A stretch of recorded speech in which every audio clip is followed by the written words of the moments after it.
Hey guys, this is Pete Tiger, welcome back to the fall of the Hulks. तो आज के इस episode के अंदर हम बेसिकली अपनी सैवेज शी हल्क वाली मिनी सीरीज को स्टार्ट करने जा रहे हैं, जिसका आज इशू नंबर 2 मैं आपके साथ शेयर कर रहा हूँ। और पिछले एपिसोड में हम देखते आए हैं कि लायरा जो है वो टंड्रा से जाके मिलती है फ्यूचर के अंदर, और वो इसके अलावा नई रेड शी हल्क से भी मिल चुकी है, जहाँ पे उसका खतरनाक किस्म से मुकाबला होता है। और उसके बाद ही लायरा जो है वो फ्राइटफुल 4 को ज्वाइन कर लेती है और मिस्टर रीड रिचर्ड को पकड़ने में उनकी मदद करती है। लेकिन क्या वाकई में वो फ्राइटफुल 4 को जो है ज्वाइन कर चुकी है, या उसका मकसद यहाँ पे आने का कुछ और था? अब आगे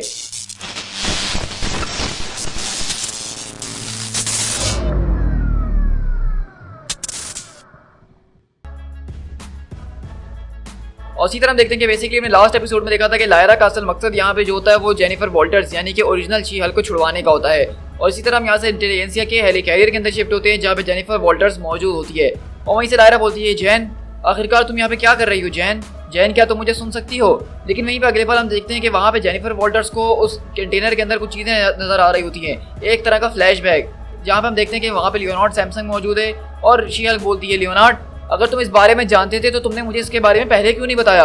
लेकिन वहीं पे हम देखते हैं कि सैमसंग चेंज हो रहा होता है और कहता है कि मोडॉक जो है वो मेरा ब्रेन वॉश कर रहा है, मैं इस चीज़ को बर्दाश्त नहीं कर सकता हूँ, मैं अपने आप के ऊपर कंट्रोल नहीं कर सकता हूँ। तो शी हल्क बोलती है कि लियोनार्ड आखिरकार तुम्हारे साथ क्या हो रहा है? तो वहीं से लियोनार्ड बोलता है कि वो आ रहा है, the bad doctor is in.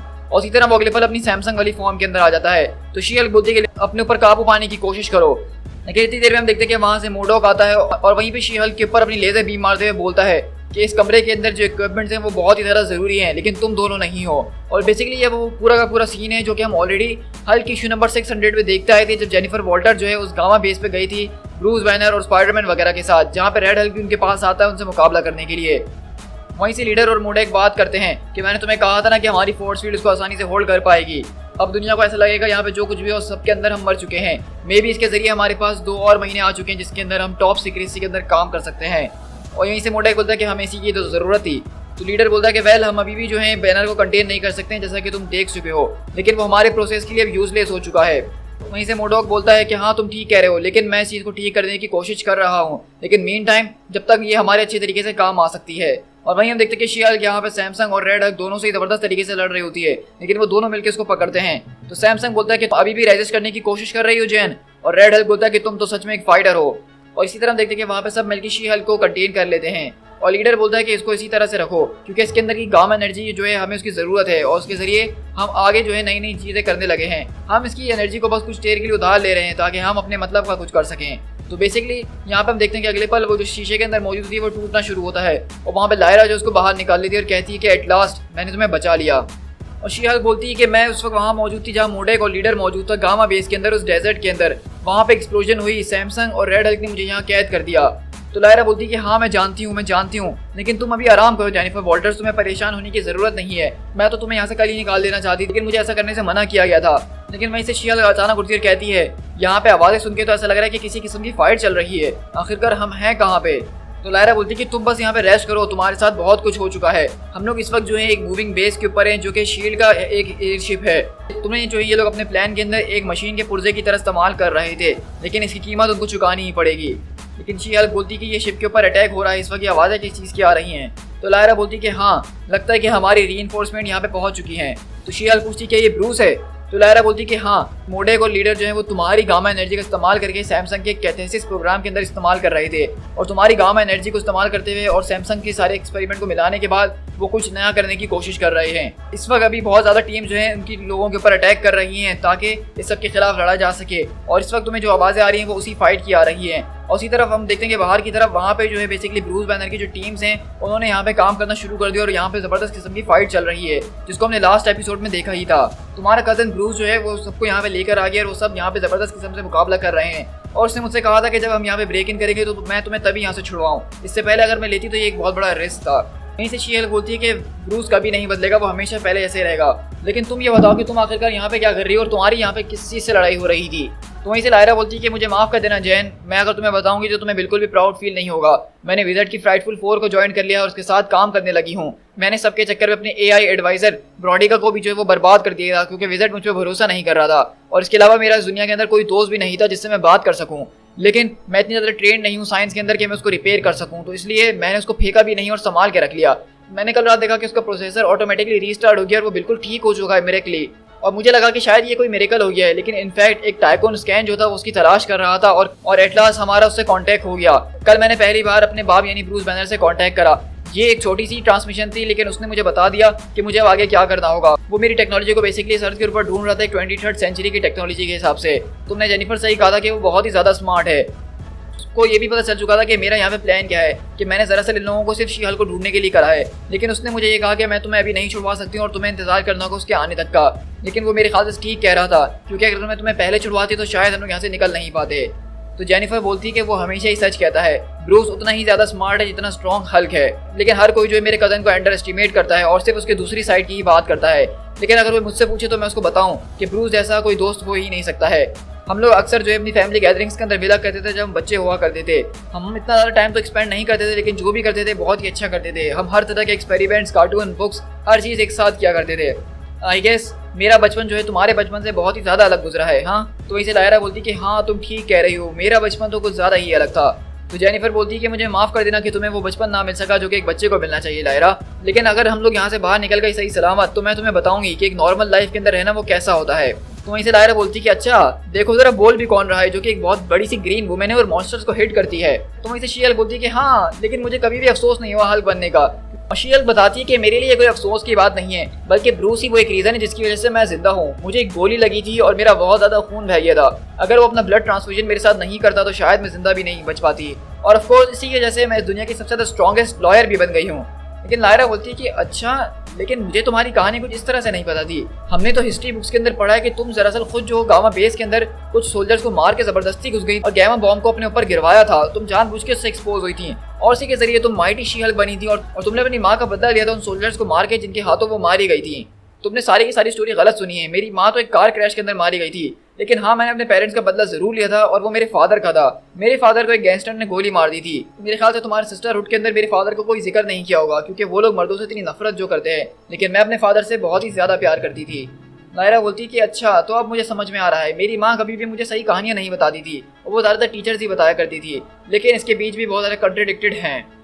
तो वहीं से शी हल्क बोलती है कि तुम्हारी दुनिया एक बहुत ही अलग दुनिया है, वहाँ पे तुम लोगों को एक रोल मॉडल की ज़रूरत थी, तुम लोगों को मेरी ज़रूरत थी, तो इसलिए तुम लोगों ने वैसी कहानी बना ली। लेकिन अब तुम जिस रियलिटी के अंदर हो वहाँ पे ऐसा कुछ भी नहीं है। ये एक अलग ही दुनिया, एक अलग ही रियलिटी है जहाँ तक मेरी उम्मीद है। लेकिन तुम्हारी माँ को भी वैसे अब सच पता चल ही गया होगा, क्योंकि वो मेरे साथ काफ़ी बार हैंग आउट कर चुकी है। तो वहीं से लायरा बोलती है कि हाँ मैं उसको जानती हूँ, मैंने उसको ट्रैक डाउन करा और हम दोनों लड़े भी थे। तो वहीं से शी हल्क बोलती है कि चंद्रा, तुमने उसको तलाश कर लिया और तुम उससे लड़ी, आखिरकार ऐसा क्यों? तो लायरा बोलती है कि मैंने तो उनसे गुड बाय भी नहीं कह पाई, क्योंकि मेरी स्ट्रेंथ जो है मेरे एंगर की वजह से कॉम्प्रोमाइज़ हो गई थी और उसका नतीजा बहुत अच्छा नहीं था। और तभी मेरे पास फ्राइटफुल 4 आए थे मुझे तलाश करने के लिए। मैंने उन लोगों को एक चांस दिया ताकि मैं उनका विश्वास जीत सकूं और तुम्हें ढूंढ सकूं। वहीं से शी हल्क बोलती है कि लेकिन तुम ये बताओ कि तुम टंड्रा से आखिरकार लड़ क्यों रही थी? तो वहीं से लायरा बोलती है कि टंड्रा ने मुझे अबेंडन कर दिया और अपने पूरे के पूरे सिस्टरहुड को छोड़ के यहाँ भाग कर आ गई वो। और मेरे टाइम की जो वुमेन्स थी उन लोगों ने मुझे कभी एक्सेप्ट नहीं करा, क्योंकि मैं एक ऐसी बेटी थी जिसका बाप मौजूद था। और इसलिए जब मैं तुम्हें मिली थी, जब मैं यहाँ पे आई थी, तो मैं अपने फाइनल मिशन के ऊपर आई थी। मेरी माँ जो है इस 21st सेंचुरी के अंदर छुपी हुई है और मुझे उसको ढूंढना था। तो वहीं से हम देखते हैं कि शी हल्क उठती है और कहती है कि मेरी मदद करो उठने में लायरा, क्योंकि मुझे तुम्हारे अंदर थोड़ा सा सेंस डालना है। और अगले पल शी हल्क को गुस्सा आता है और उसके मुंह पे जोरदार चमाट मारती है और वो कहती है कि वो मुझे छोड़ के चले गई थी। लेकिन शी हल्क बोलती है कि मुझे इस बात की कोई परवाह नहीं है कि वो तुमसे कितने साल दूर रही है, लेकिन टंड्रा एक ग्रेट वुमेन है। टंड्रा जो है इस टाइमलाइन के अंदर आके फंस चुकी थी, बल्कि वो तो कितने सालों से कोशिश कर रही है कि वापसी 23rd सेंचुरी के अंदर चली जाए और तुम्हें पैदा कर सके। और अगर तुमने उसको कन्फ्रंट कर लिया, मतलब तुम उसके सामने आ गई हो, तो तुमने अपनी पूरी की पूरी टाइमलाइन की क्रिएशन को एक बहुत ही बड़े रिस्क में डाल दिया है। इसी वजह से तो वो तुमसे दूर रहने की कोशिश कर रही थी, तुम्हारे पास नहीं आ रही थी। तो लायरा बोलती है लेकिन ऐसा क्यों? तो शी हल्क बोलती है ओ गॉड, आखिरकार तुम्हारे लिए समझना कितना मुश्किल है कि तुम एक अनग्रेटफुल चाइल्ड हो और उसके ऊपर अटैक करने की कोशिश कर रही हो, जबकि वो तुमसे दूर इसीलिए थी ताकि तुम्हारी क्रिएशन हो सके। तो लायरा बोलती है कि मुझे इस बारे में नहीं पता था, लेकिन अगले बार हम देखते हैं कि वो शिप हिलना शुरू होती है और वहाँ पे अलग किस्म का झटका लगता है। वहीं पे शी हल्क बोलती है लगता है कि हमारे लोगों को हमारी मदद की जरूरत है। तो लायरा बोलती है कि हाँ हम मदद तो कर सकते हैं जाके, लेकिन मैंने बैनर से इस बात का वादा करा था कि मैं तुम्हें इस वैसल से बाहर निकालूंगी।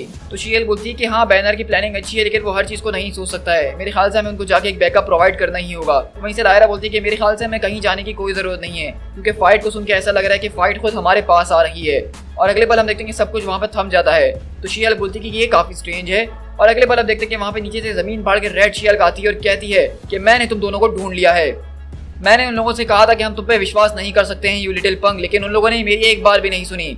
तुम इतने टाइम से छुपी हुई थी और सारा मजा किरकिरा कर रही थी, लेकिन अब घबराने की कोई जरूरत नहीं, क्योंकि हर चीज मेरे कंट्रोल के अंदर है, बिना तुम्हारे भी। और अगले पल हम देखते हैं कि रेड शील्ड यहाँ पे आती है और जबरदस्त किस्म से दे धनाधन उसको मारना शुरू करती है और उसको अपने पैरों में लिटा देती है। वहीं से लायरा बोलती है, तुम तो हमेशा से इसी तरह छुप के अटैक करती हो, है ना? तो रेड शील्ड बोलती है कि अच्छा, मुझे माफ कर देना कि तुम मुझे देख नहीं पाई अटैक करने से पहले और तुम रेडी नहीं थी, लेकिन इस बात की गारंटी देती हूँ कि अब जो कुछ भी तुम्हारे सामने होगा तुम उसके लिए बिल्कुल रेडी हो। लेकिन वहीं अगले पल हम देखते हैं कि वहां से शील्ड आती है और बोलती है कि उससे फौरन दूर हटो। तो लायरा बोलती है कि जेनिफर तुम पीछे आ जाओ, तुम अभी भी बहुत कमजोर हो। लेकिन शील्ड बोलती है कि लायरा मैं अभी भी एक हल्क हूँ और हल्क कभी भी कमजोर नहीं होते हैं। और अगले पल शील्ड जो है यहाँ से रेड शील्ड को एक जबरदस्त किस्म का पंच मार के दूर फेंकती है। वहीं से शील्ड बोलती है हाँ चलो मान लेती तुम ठीक कह रही थी, तो तुम यहाँ पे आगे मेरी मदद कर सकती हो। तो लायरा बोलती है कि हाँ शौक से।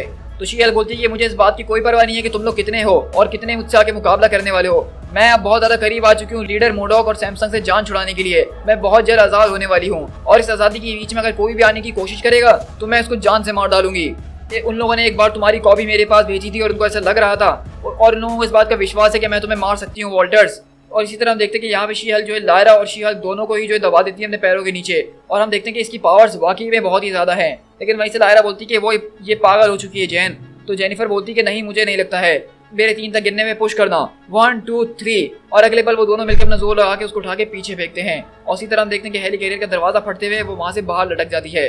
तो वहीं से शी हल्क बोलती है कि मैं इस बात की शर्त लगा सकती हूँ कि तुम्हारे साथ जो कुछ भी है हम उसको मिलकर सॉर्ट आउट कर सकते हैं। सैमसंग लीडर ये सब के पीछे जो कुछ भी चल रहा है, ये खतरनाक किस्म के मर्डर जो होते आए हैं, वो जो है हम सबको मैनिपुलेट करने की कोशिश कर रहे हैं। वो तुम्हें ये सोचने में मजबूर कर रहे हैं कि तुम एक किलर हो और उससे ज्यादा कुछ भी नहीं। और उनका काम शुरू से यही करना है कि वो लोगों के दिमाग के अंदर घुस जाते हैं और उनको मैनिपुलेट करते हैं। उन्होंने सैमसंग के साथ भी यही करा है। जब तक वो तुम्हें अपने लेवल के ऊपर ना ले आए, जब तक तुम्हें उतना ना गिरा दें, वो तुम्हारे साथ यही करते रहते हैं, क्योंकि उनकी सच्चाई यही है। वहीं से रेड शील्ड लटक रही होती है और कहती है कि तुम इस बात को नहीं समझोगी, मुझे वो सब करना ही होगा जो उन्होंने कहा है, मेरे पास कोई चॉइस नहीं है। तो शील्ड बोलती कि नहीं, तुम जो कुछ भी सोच रही हो बिल्कुल गलत है, इससे लड़ने के बारे में सोचो। लेकिन अगले बार उसको कॉम से आवाज आती है कि रेड 2 रिस्पॉन्ड, हमें तुम्हारी डेस्क से इसके अंदर फौरन जरूरत है।